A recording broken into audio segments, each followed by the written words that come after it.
It's good to be joining this event, and thank you for the opportunity to attend and present. Because of the current travel restrictions due to the COVID, I need to stay here I'm stuck in Norway, not allowed to go into Sweden. But I guess we've all been used to working digital for the last year, and in 24SevenOffice we've been digital for more than 20 years. So next slide, please. My name is Staale Risa. I'm the CEO of 24SevenOffice, and 24SevenOffice, our vision is to empower businesses for the future. So we provide technology, digitalization, efficiency for the administration of businesses and their employees. By being user-centric, we provide tools for employees to do their job more efficient and better. And with efficient employees and real-time data-driven decision-making, companies perform better and maximize their potential to achieve their goals. On our journey, we have a proven track record with high growth. We have a recurring subscription model, and we have a leading cloud technology platform. Next slide, please. On our journey to empower businesses for the future, we deliver a leading cloud-based AI, accounting, and ERP platform with the possibility to build your own ecosystem through integrations. We're an ambitious company. We're aiming high and focus on keeping and continuing to build the culture of the company that has taken us where we are today. And through our core values of trust, being brave and curious, we work daily to create and keep active promoters from all our stakeholders, whether it's our customers, partners, resellers, or investors. And through the 24SevenOffice way, we grow together as a team with our customers and partners, and we have ambitious growth targets in our company. However, we are going to grow with profitability going forward, with the rule of 40 as our guiding star to balance growth and profitability. In the next slide, we can talk more about the product offering, because 24SevenOffice, we are born in the cloud. The product is developed for the browser as 100% web-based applications since the beginning in 1997. The system consists of modules. So in the core of the offering, 24SevenOffice is an accounting and financial management tool. And surrounding that, we have modules for project management and time tracking. We have banking and finance modules. We have a CRM module, and we have payroll. And we can't be the best of breed in all kind of system. So that's why we have an extensive API surrounding the platform, so that our customers can build their own ecosystem around that. And we have also partners that allows us to go into different market verticals. The system is customizable and built with a modular approach, so that we can target customers in more or less all sizes and industries. It's built for automation, speed, and scalability to fit customers of all sizes, also large and more complex customers in our software. So if we go to the next slide, we have more a look and feel of how the product is. It's built for both kind of office workers being on a computer at the office, as well as traveling or not in the office. It's extensive and function-rich system with modules for financial management, which is AI powered. We also have an ERP system with everything you need to run your business. So if you go to the next slide, we can say that our goal is to automate everything for managing a business.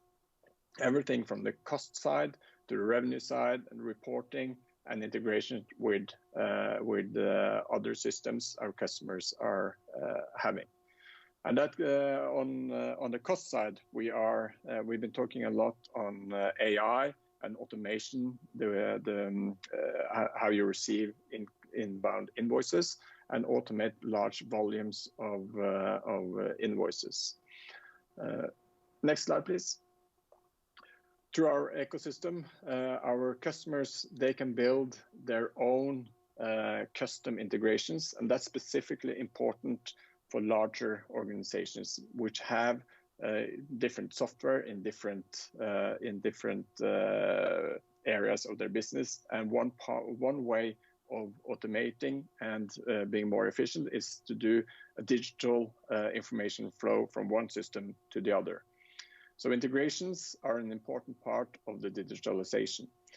And we have a set of standard integrations where you can plug and play it from a menu of integrations, which for SMBs, the SMB segment is very good. But for the larger organizations, it's more important to have custom integrations where they can integrate their whatever they have of business processes into our technology platform. If you go to the next slide, we can talk more about the positioning of 24SevenOffice. 24SevenOffice, our ERP suite, the accounting and financial management, is built for professional users in larger organizations where high transaction volumes are in place, which separates us from the competition in the accounting space, the online accounting space, where most of the systems out there are for small and micro businesses. So if you look at the Swedish market, where Fortnox where they are getting to the larger part of their customers, that's where we are overlapping and taking over from them and being able to serve larger organizations. Because in larger organizations, you are professional users. You have large volumes. You need to be very efficient, and that's why we built the processing of invoices, where you can use your right hand on the numerical keyboard on your computer, and that gives you a lot of speed. But it's also you need to be more trained and knowledgeable worker to do that and know your accounting. Whereas in small and micro businesses, you have more research and guides that will help the user to make an invoice into the ledger. So advanced functionality, capabilities for efficient use, and automating large volumes. Because that's another difference, is that the bigger company, the higher the volume and the more complex the management reporting will be. And that's where 24SevenOffice are having a very good product for our direct customers. The platform, 24SevenOffice accounting platform, is also through accountants, have a very good way of serving the accountants and customers. So through the channel, we provide our accounting partners with a system where they allow their customers to give manual or to give data entry into the system, so that you have an app where you can approve invoices, you have digital communication with your accountant, you have your time sheets entered in, your expenses, your mileage, and all those kind of input modules, as well as reporting and dashboards. So that's what we serve through our accountants. So if you go to the next slide, we can see that we had a very strong customer growth over the last 5 years. We are now almost 60,000 businesses. Everything from PwC in Sweden, we have HSB doing automated where we automate their accounting and invoice workflow for all bostadsrättsföreningar in Sweden. We have BDO, we have ECIT, we have large retailers, and also governmental organizations like NSD, which is the Norwegian Center for Research. And we also announced in Q4 some AI contracts where you have large accounting firms cross-border between both Norwegian and Swedish. They can, with our AI on top, they serve all their and automate all their invoice workflow. We can on the next slide we can go into the target market we're addressing. So we have two go-to-market strategies. One is accounting firms and their clients. So we provide accounting firms with a technology platform so they can serve their clients on one digital platform for all clients. And then we have the direct channel where we sell directly to SMBs, kind of 5 to 50 employees, and then we're adding more large companies and enterprise customers where we automate accounting, their financial, and also we have a couple of acquisitions I'll come back to later as well that will position us even better in the enterprise market. Over to the next slide, we've communicated that we are pursuing an M&A strategy as part of our growth journey going forward. We have throughout the last year we raised over 400 million Swedish kronor plus, and in addition to that we have a convertible loan also from our investors. So we are well funded. We're backed by institutional investors in the Nordic region, Europe, and the US. And in our M&A strategy, we look at kind of 4 main categories: companies that give access to new verticals, companies that will give access to new geographical markets, or smaller SaaS technology companies that will either strengthen what we already have or give access to some of these either new verticals or geographical markets where we can come in and help them with scaling of their business. We've done it. We have 60,000 businesses that we can help them to sell to, and that's kind of the proposition we have there. And then we have the fourth pillar, which is more kind of opportunistic, looking at legacy systems that are not that haven't been able to convert to a SaaS model yet. So if you go to the next slide, we can go through some of the acquisitions we've done the last years. So we have invested in a time tracking tool, which gives us access to new vertical. It also goes into the HR direction. It's an example of a smaller SaaS company, and they have a very good growth traction now after we've been with the company for a bit over a year. There's a lot of interesting things going on in the fintech space. So we've invested in a bank so that we can take control of the end-to-end of payments of a business and transaction financing and payments. We have Exicom, which is serving the enterprise market for consulting businesses.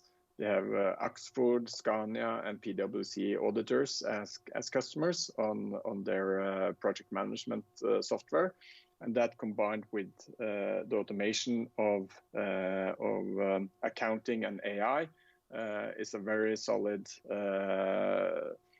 offering in the enterprise market for project or for project-oriented companies.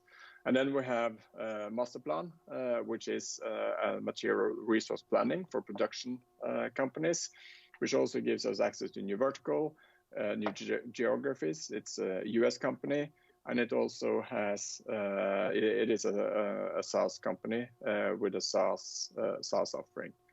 And also what we've done is that we unified the 24SevenOffice offering going from where we've been today as a Nordic focused. We've added on the US, 24SevenOffice US and Europe, so that we have a much larger total addressable market going forward. So if you jump two slides forward, the next one, please. In 2020 was a solid year. We had a growth of 28%. We dramatically improved our profitability from minus 16 million to plus 16 million in EBITDA. So the focus we've added on continue growing, but adding on the profitability, especially also during the COVID period. We've seen that we managed to continue grow and increase the profitability at the same time. If you go to the next slide, we measure the unit economics in 24SevenOffice, so that we would monitor how many months of revenue do you need before you recover the acquisition costs for a customer, which is slightly under 12 months. And the benchmark and the threshold we've set is that it should be around 12 months. That's where we get the most efficient sales and investment in sales and marketing. Because if you look at the flip side of that coin is that how long do you really have the customer? And that's where we measure the lifetime value to CAC ratio, which should be more than 3, but we have 12. So we have long stickiness of the customer. They use 24SevenOffice for a long time, and being able to recover the acquisition cost in less than 12 months is a very healthy figure. If you go to the next slide, that's kind of where we focus. Have control of the acquisition cost, the lifetime value, providing good products to our customers. We are financially going to grow with profitability within the rule of 40 as our guiding star on balancing both growth and profitability.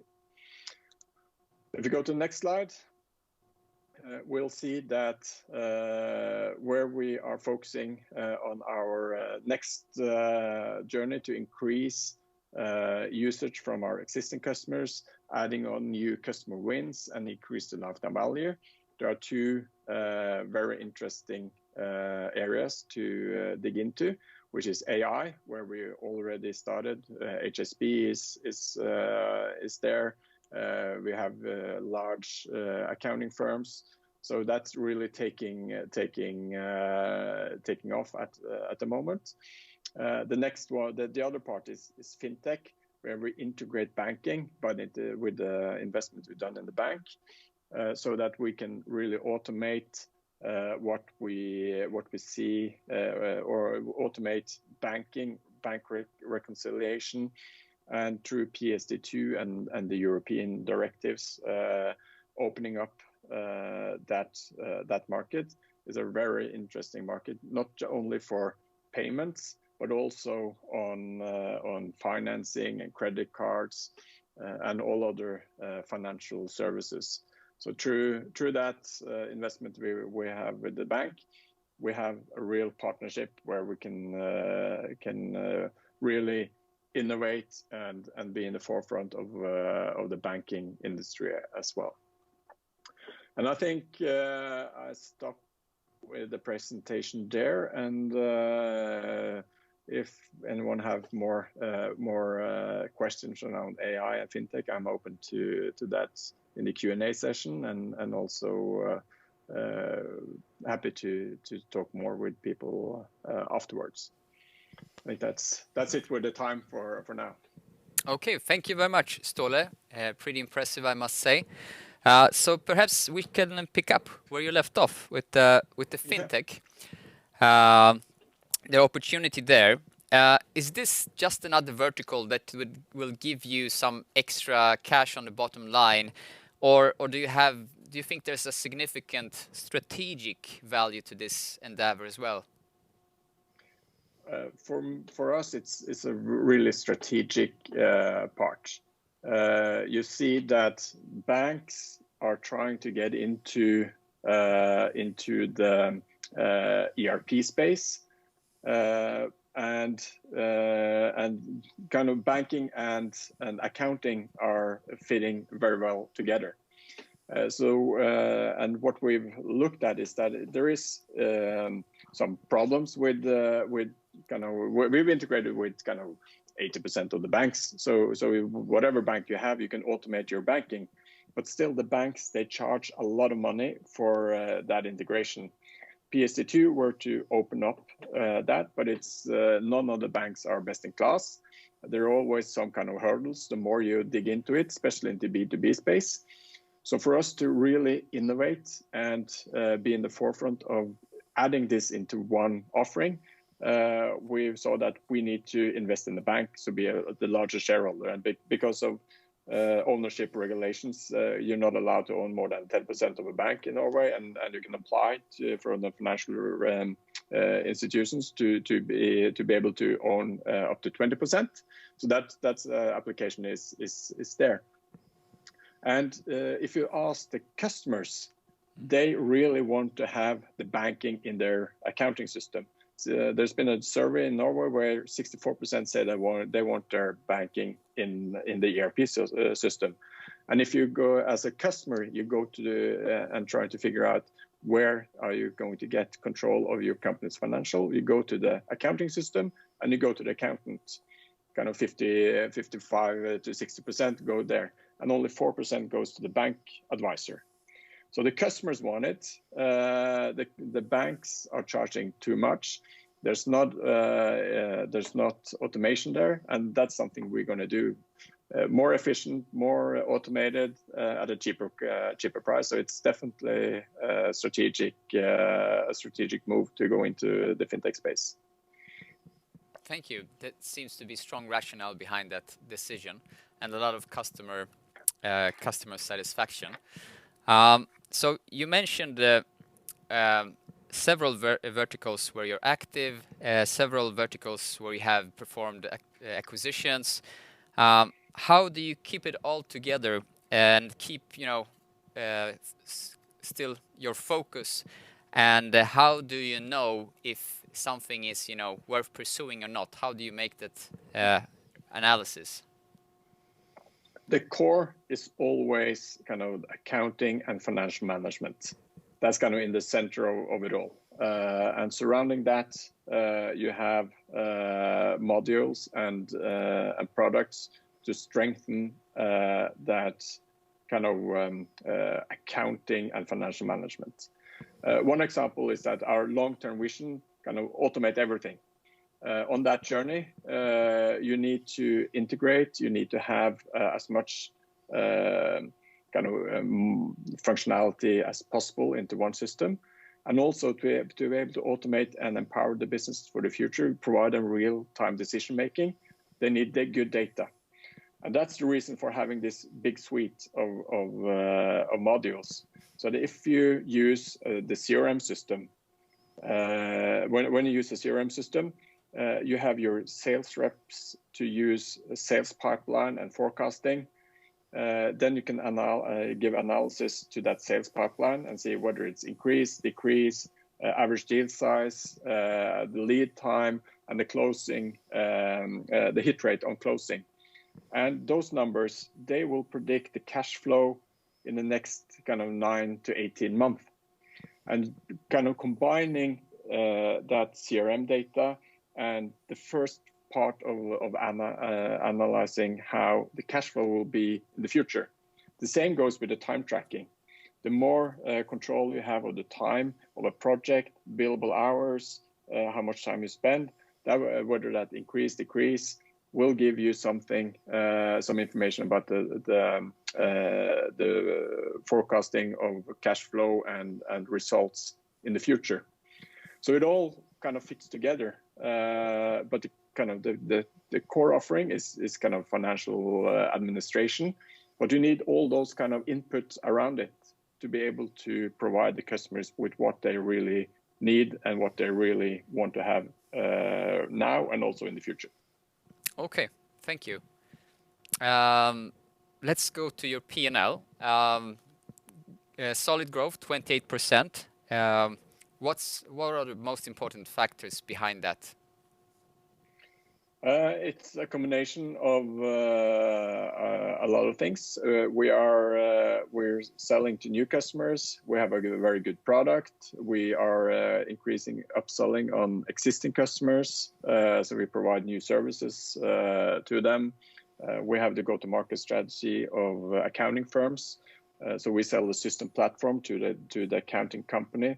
One thing in the accounting industry is that the traditional business model for them is charge per invoiced hour. And the more efficient the systems are, the less hours and the less revenue.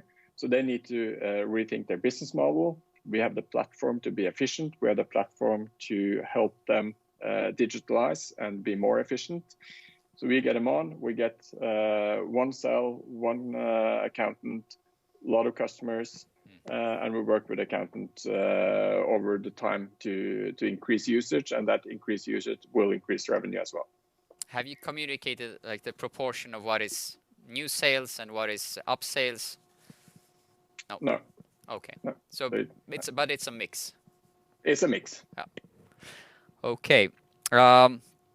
So what is your view on acquiring and or integrating accounting and into your offering instead of partnering? What are the pros and cons of it? That's a question we have from an investor. In accounting, do you mean kind of accounting firms or accounting software? Repeat it. Good question. I guess it's software, but does that even make sense? Could you repeat the question, please? What is your view on acquiring and or integrating accounting into your offering instead of partnering? Well, in the core software offering we have is accounting system. Yeah. And we work with accounting firms. We provide them with technology. And if you look kind of 15 years back, we also started an accounting company. So we've owned an accounting company as part of 24SevenOffice until 2010, where we sold that company.